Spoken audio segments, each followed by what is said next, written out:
I want to have a conversation with the Mopar and the Ford community. There is absolutely nothing y'all can do with this car right here. There's nothing you can do with this. What we just witnessed at Texas 2K was a friendly reminder that it don't matter what you do, GM will always remain on top. This is a bone stock ZR1, a track car that dominated a drag car in its own territory. So I want to have a conversation about this whole ZR1x versus Demon 170 video that happened just a couple of days ago, because my dear friend Demonology, he basically got a 3-course meal at Gapplebee's, and everyone is bragging that a Demon 170 finally got dethroned versus an electric vehicle or a hybrid electric vehicle, whatever you want to call it. But I want you guys to remember this one key little fact right here. It took 11 years since introduction of the Hellcats in 2015, Demons, Red Eyes, Super Stocks, and Demon 170s for Ford to finally answer the call for a $300,000 Mustang GTD and Chevy to make a $200,000 plus Corvette hybrid electric car, a ZR1x, to finally dethrone a Dodge car that's based off 18-year-old Mercedes-Benz technology, less horsepower, and was only $100,000 basically 3 years ago when it debuted. But he who laughs last usually laughs the loudest. And what if I told you that Ford and Chevy will not have an answer for what Dodge has planned next, and it's going to be pretty embarrassing.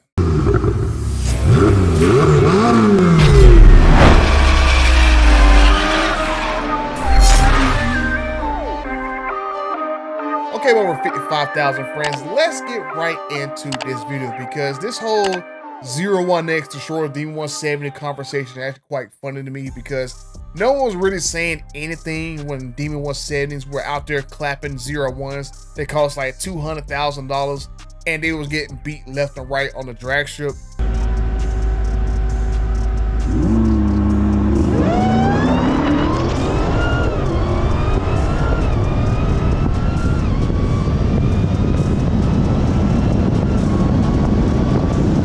So it's just quite funny to me that now a Demon 170 that weighs over 4,200 pounds, which basically is a brick rolling down the drag strip with only 1,025 horsepower, and a ZR1, a regular ZR1 without the electric motors assistant, had 1,064 horsepower and it weighs less, and it's still getting beat by a Demon 170. Like, no one was really like haha and kiki and was being really glad about that happening. And it took Chevy to go add 2 electric motors and make the car even more powerful to stop a heavy brick from beating and going down a drag strip, right? I mean, it's just funny, and it just shows you just how impressive the Demon 170 really is when you look at it, right? If you think about it, just sit back in a vacuum, it takes 1,200 horsepower, electric motors, and all-wheel drive to dethrone a 18-year-old technology rear-wheel drive 1,000 horsepower Demon 170. I mean, Chevy had to literally throw the kitchen sink and hundreds of thousands of dollars to defeat an old Dodge Challenger Demon 170. I mean, that's just very funny. So I'm like, this is the crazy part, is everybody jumped on the bandwagon after over 11 years of Dodge dominating the competition, Ford and Chevy. The Challenger was like the best-selling muscle car ever since it debuted, and so ever since the Hellcat platform debuted. And now all of a sudden, that when the Hellcat is gone, there's not really a sports car from Dodge right now, we're going to brag that a sports car can defeat a drag car. I mean, come on, man. But this is just quite funny. And I told you guys in the previous video that there could be a possibility that the Demon 170 can get some more power via a stage kit. Because I asked Dodge's CEO, Matt McAleer, that a few weeks ago when I was at a Dodge Charger winter drive event and stuff. And he basically told me that, yeah, if there's going to be a stage kit for the Demon 170, that's going to be on the shoulders of the person who runs Direct Connection and SRT.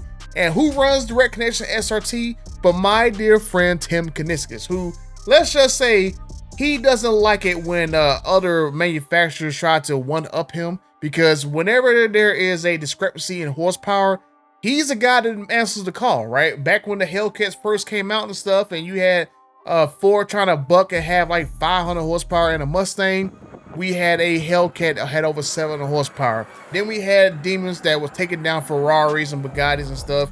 Then we had red eye, super stocks, demon 170s.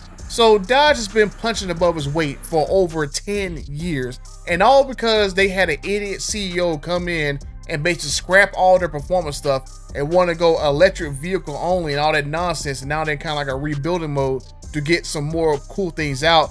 In this little in-between point, now all of a sudden Dodge ain't nothing. Dodge can't touch Chevy, and Chevy's #1, yada, yada, yada. I mean, Dodge is using ancient technology. I mean, the Gen 3 Hemi has been virtually unchanged for over, 10, 15 years. And we're bragging because Chevy had to go and spend millions upon millions of dollars to develop a car that's not even the Camaro. They don't even have a damn Camaro anymore. It took them taking the Corvette to go beat a Demon 170. They couldn't do it with a Camaro. They had to go and scrap the Camaro and put it in a smaller sports car that majority of guys either can't fit in or can't afford to go destroy a Demon 170. I mean, that's just quite funny to me. But I told you guys last year around SEMA that the dealers were told that they're going to be stage kits for more vehicles and stuff, but I don't know what is going on with them. Because you guys remember the first time stage kits was introduced, they were delayed for like a year or two before Demon 170 reveal, and Dodge is all of a sudden just amazingly just told you guys that the stage kits are now finally being released, and now all that crap was being held up by Carb and stuff. So I don't know whether or not now those same things going on with Carb is holding up these stage kits, and I hope that whatever this new stage kits are going to be, I hope that one of them is for the Demon 170 to give it more power. And now Dodge knows how fast the ZR1x is modified because they took the wing off the car to make it faster. So now they know how fast the car is modified. It'll be pretty, I'm not gonna say pretty easy, but I think they'll have a good idea of how to pump up the power in a Demon 170 in order to get it to actually compete with a ZR1x on the track. So I'm just saying, I would love to see that happen as kind of like a band-aid before a next generation car happens. Now, if you guys remember last year as well too, around Roadkill Nights and other videos I made since then, that we were told from our conversation with Tim Kuniskis, Matt McAleer, I mean, I was there, TK was there, Osamobe was there, Racer X was there. They kind of told us that they didn't want to really make a Viper that was too expensive and unattainable, right? These ZR1s, ZR1Xs, they are definitely unattainable for the average person, the average enthusiast that wants to get to one of those cars. You gotta be very, very, very, very rich to afford one of those cars, because you can spec one of these things easily in the $200,000 range, and then dealers on top of that want between $50,000 and $200,000 on top of those prices on those cars. Then you gotta pay taxes on that nonsense. So you're looking at literally $500,000 to buy a car that had to have electric motors in order to defeat a $100,000 Demon 170. That right now you can reasonably get one for like $120 to $150 for a Demon 170. So from what they were telling us, like I was saying, they can make a Viper all day long, a new Viper, and base it off the MC20, but they don't want to make it $200,000 base price, because they want to be able to, from what he tried to explain to us, that he wanted it to be in a price category that it was like a bad decision, where like if it was like maybe a little bit more expensive than you can reasonably afford, you gonna make a bad decision to go buy it. So 10, 15 grand over what you think that it should reasonably affordable compared to it costing double the price, or $200,000-$300,000. That's kind of how I was kind of understanding what they were talking to us about, that they could do this, but they don't want to do it to a point to where the average Mopar person couldn't afford it, because that's the beautiful thing about being in Mopar. We literally had a floodgate of cars that the average person could afford. I mean, you literally had $60,000 Hellcats to $100,000 Demon 170. So you had in a $40,000 price range a ton of cars that can destroy a ton of other cars, especially other cars that cost way too much money, right? I mean, a Dark Horse with SC that only has 800 horsepower is going to start off like $120,000, and an 800 horsepower car from Dodge was like 70, 80 grand just a couple years ago, right? So that just shows you these OEMs, they don't know how to make cheap cars, or cars into the reasonable range that the average enthusiast can actually afford. So that's one beautiful thing about Dodge, and that's one thing I hope that when they come out with a new next generation car, because I told you guys that at Roadkill Nights as well too, we were told that they was making molds for a rear engine car literally those couple weeks around Roadkill Nights. And then we've heard like other little things here and there about the car. I told you guys in a video a couple weeks ago that one of my friends that you guys have seen in videos, plenty of videos over the years that you know, but I'm not gonna tell you who it is. They went one of these Mopar plants and they saw like a smaller car there in the plant just sitting there lurking and stuff a couple years ago. So Dodge definitely has plans to make a smaller car. It's just a question of when it's actually going to come out. That's really just the question. And just be thankful that it has not come out yet, because that knucklehead Calaveras was still in charge of Stellantis. Whatever car Stellantis or Dodge would have came out with, it would have been some kind of electric car that weighed like 7,000 pounds that probably had not enough freaking horsepower and got beat by a Tesla Model 3 performance, right? So just be thankful, be glad, Chevy and Ford fans, that there's no answer from Dodge right now. Because if there was an answer, we would definitely be a joke. But now that, you know, Calaveras is gone, Antonio Filoso is in, and from what Tim Kuniskis and Matt McAleer have been telling us in the background that this guy is the real deal, I'm pretty sure we're gonna see some pretty cool cars. Like I just cannot express enough how I'm gonna be excited when this car happens. I have no idea when it will come out. They said they was making molds for it last year, so I gotta figure maybe 2 years. So this year, maybe next year, might see this car at the earliest. But I just think that whenever this car comes out, I hope that, you know, it's definitely gonna be rear engine. I definitely see a Hellcat power plant in that car. I don't really see them bringing the V10 back because you never know how politics is going to shape out in the next couple of years. So it's more of a safer bet to bring back Hellcats and Red Eyes, stuff like that. We're not really, you know, call that moniker in that car, but bring those engines back. Like, I would definitely love to see this new car to start off at 700 horsepower and go up from there. And definitely be in that price point to where Tim Kuniskis basically told us that it's like a bad decision. Like, it's definitely a bad decision to go buy like maybe like $100,000 to $120,000 base Viper replacement type car with a Hellcat. Like I said, rear engine, pretty sure all-wheel drive. I hope it's the same all-wheel drive system from the Charger to where you can push a button, have rear-wheel drive, and push another button to turn it right back on to go and have an all-wheel car. Hopefully lightweight. I don't really want to see the same problem with the Dodge Charger, where the Charger was basically designed to be a EV first, and it's huge to fit battery packs.